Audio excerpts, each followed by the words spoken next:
Hello, welcome to the Tea Party Hardy channel. Alright, this is a review of the two-part show, Laurel Canyon, which is a documentary about the bands of the 1960s and 70s that took residence in Laurel Canyon, just north of Hollywood. And anyways, it introduces you in part one to a couple of photographers, one man and then one woman. You get to see lots of their still shots, which I have to admit are really, really good. And best of all, they are in pristine condition. Because one of the things about photographs from the 60s and 70s, they're faded, they're cracked, whatever the case may be. These are, wow, totally pristine. Now, in part one, it introduces you to the 60s bands that are living up there. Mainly Mama Cass's house from the Mamas and the Papas. And, let's see, you get the Hollies, you get this band right here, Buffalo Springfield, which will eventually turn into Crosby, Stills, Nash and Young. They take you to Woodstock. They take you to the Troubadour several times. They introduce you to, trying to make sure I don't get confused between part one and part two. And you see the romance between, well, a lot of them.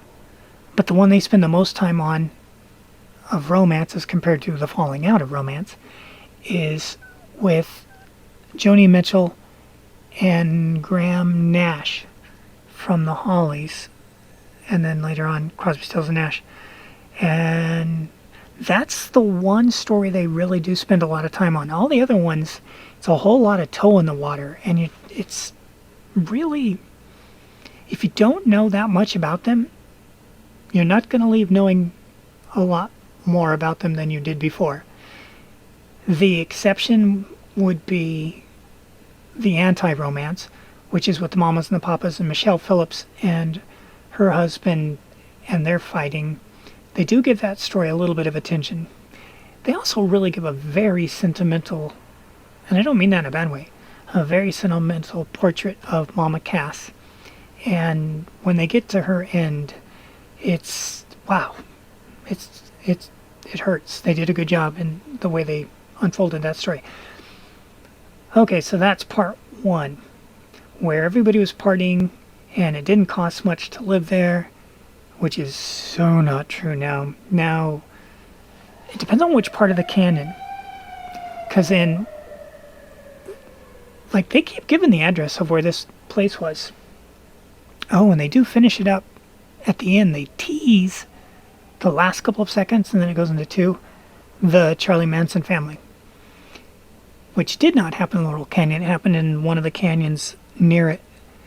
But, yeah, anyway, so Laurel Canyon now is, it depends on which part of the canyon. If you're on the north side, then it's a lot of like B and C celebrities.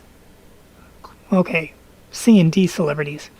And then when you go over the hill, then you are into the movie stars. And that's a lot more money. And the houses are so freaking big. Every time I look at them, I'm like, God, what is their air conditioning bill? I know, it's a stupid question, but they're really big. It's also one of the absolute worst places I've ever in my entire life gone hiking. When you hike Laurel Canyon, you put up with all of it. First of all, it's really crowded. Always really crowded. But it's just so snobbery. You can hike all the other canyons and areas in LA, and you get almost the same response you do anywhere else you hike in the world, which is people saying hello and, you're all celebrating your grief together as you enjoy the outdoors. Boy, not Laurel Canyon. It was, what a shock. Because I'm like, hi, how are you? And like, why are you breathing? Are you an agent? Are you a movie star? And I'm like, oh, God, never mind. Ugh. Okay, back to the show. So, yeah, apparently they lived there and it was fairly cheap. When you cruise into part two, you leave behind these bands. Well, they stay with Crosby, Stills, Nash. But then they introduced Linda Ronstadt and Steve Martin. I didn't know they dated. That was like, wow, no kidding. Okay. And the Eagles. They spend about as much time on the Eagles in part 2 as they do on Joni Mitchell in part 1. And you get a little bit of the background for them, which is okay. I've read a lot of stuff about the Eagles. I'm not a real big fan of them, but I do love their solo careers. But whew, boy, they don't get into how much everybody really hates Don Henley and what a sour pussy is. They don't get into that, but apparently that's very much available in a lot of other places, like in, lawsuits between Don Henley and Don Felder, but we move on. And so you get to learn about it. They spend a lot of time with Glenn Frey, however you want to say it. And they also introduce you to the Flying Burrito Brothers, and that was weird. It's also back in part 1. They talk about a band called Love, which is had a lot of black people in the band, and they show them constantly, and they talk about them, but almost like in third person, like, because they're the one band that they focus on that, yeah, they didn't get famous. And like, who are they? Whereas in part 2, they name all these obscure bands that, like my mom had some of their records. Like the Flying Burrito Brothers, she had theirs. And like, why? This music is just weird. And there was a couple that were like that Linda Ronstadt interacted with. And then Jackson Browne's in it. I didn't know he was that old.